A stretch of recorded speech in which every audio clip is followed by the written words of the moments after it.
The Carthraxian battle fleet hung in the void like metallic storm clouds, their weapons primed and glowing with deadly intent. At the center of the bridge aboard the flagship Devourer's Fang, Queen Zalvestra rose from her obsidian throne, her 4 arms spreading wide in a gesture of dominance.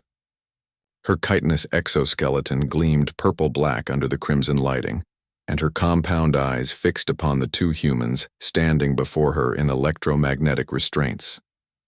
Jasper Chen stood with his hands clasped behind his back, looking remarkably relaxed for someone facing certain death. Beside him, Eleanor Rodriguez maintained her diplomatic posture, though her jaw was clenched tight enough to crack teeth. "You dare enter our territory!" Queen Zalvestra's voice boomed through the translation matrix, each word dripping with venom. "Your pathetic species will learn what it means to defy the Carthraxian collective. We have conquered 73 civilizations. We have reduced entire star systems to ash. We have—" Jasper yawned. The bridge fell silent. 300 Carthraxian warriors stood frozen, antennae twitching in confusion. Eleanor shot Jasper a look that could have melted hull plating. Queen Zalvestra's mandibles clicked together in fury. She descended from her throne, her clawed feet scraping against the deck plates as she approached. At nearly 8 feet tall, she towered over the human man. She leaned down until her razor-sharp mandibles were inches from his face. "Fear me, human," she roared, her breath reeking of sulfur and carrion. Jasper blinked once, then twice. Then he started laughing, not a nervous titter, but a genuine belly-deep laugh that echoed through the cavernous bridge. "Oh, wow," he wheezed, wiping tears from his eyes with his shoulder since his hands were bound. "I'm sorry, I really am. But after my ex-wife? You're adorable." The queen reared back as if struck. Her translator flickered, unsure if it had processed correctly. Adorable? Jasper?" Eleanor hissed through clenched teeth. "What are you doing?" "Being honest," he replied cheerfully. "Your Majesty, you're giving me your best intimidation routine, and I appreciate the effort really. But I spent 12 years married to Patricia Chen. That woman could make a black hole feel inadequate about its gravitational pull." Queen Zalvestra's exoskeleton plates shifted, displaying patterns of confusion and rage. "You mock me? I have personally eviscerated champions of 100 worlds. Patricia once made a Michelin-starred chef cry by describing his risotto," Jasper continued, warming to his theme. "At a charity event that he was hosting, for orphans." Eleanor pinched the bridge of her nose. "Jasper, this isn't helping our diplomatic mission."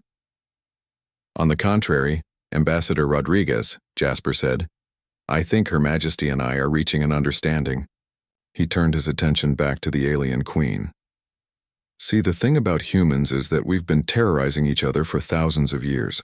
We've perfected psychological warfare on ourselves. You're threatening to destroy our colonies? Patricia threatened to tell my mother I was the one who broke her Ming vase, the one from actual Ming dynasty, every single day for 5 years. Your female mate attempted to manipulate you through familial bonds?" The queen's translator added a note of uncertainty.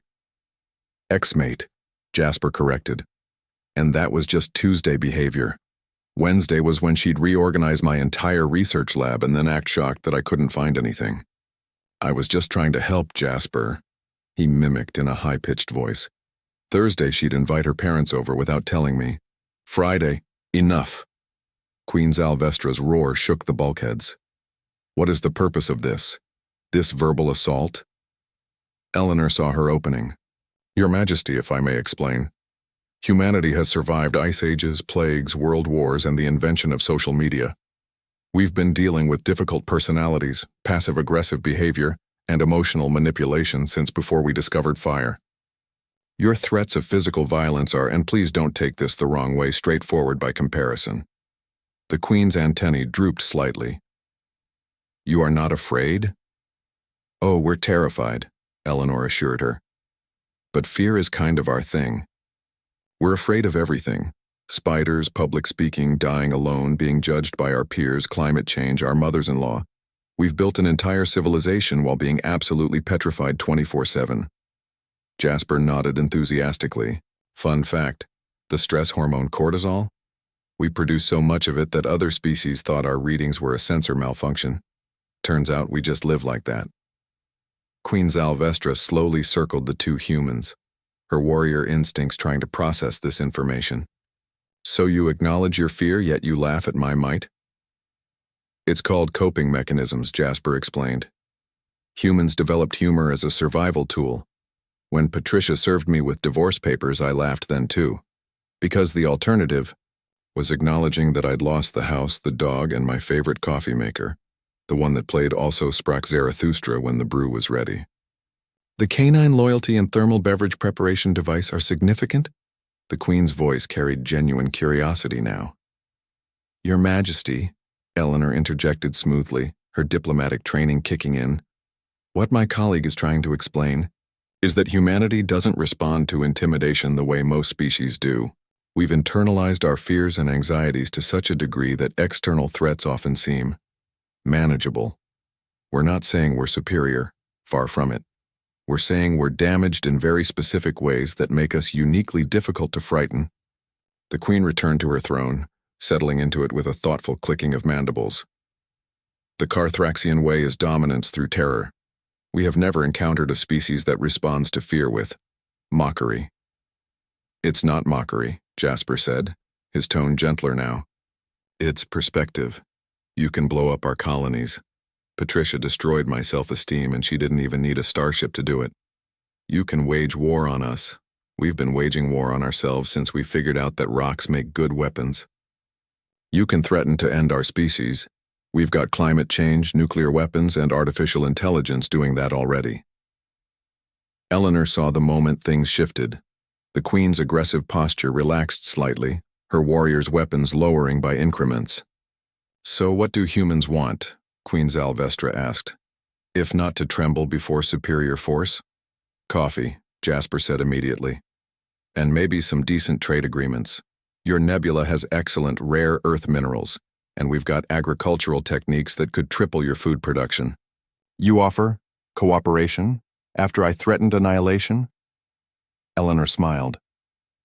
Your Majesty, that's literally how Jasper and Patricia started dating. She threatened to fail him in organic chemistry. They were married 6 months later. Worst decision of my life, Jasper added cheerfully. But I learned an important lesson. The scariest things in the universe aren't the ones with fangs and claws.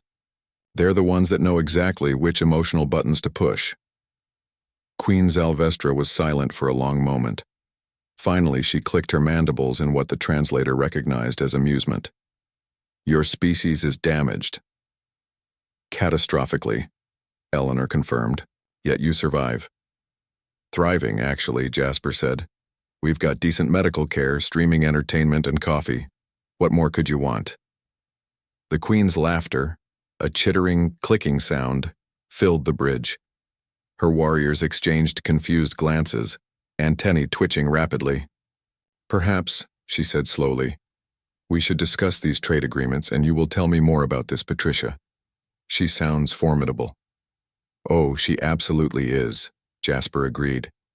Fair warning, though, if we do establish an alliance, keep her away from your military strategies. She'll have your entire fleet reorganized and your warriors in matching uniforms before you can say galactic conquest.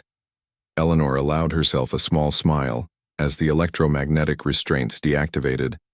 Against all odds, humanity's most unusual survival trait, the ability to find humor in the face of existential dread, had just prevented an interstellar war.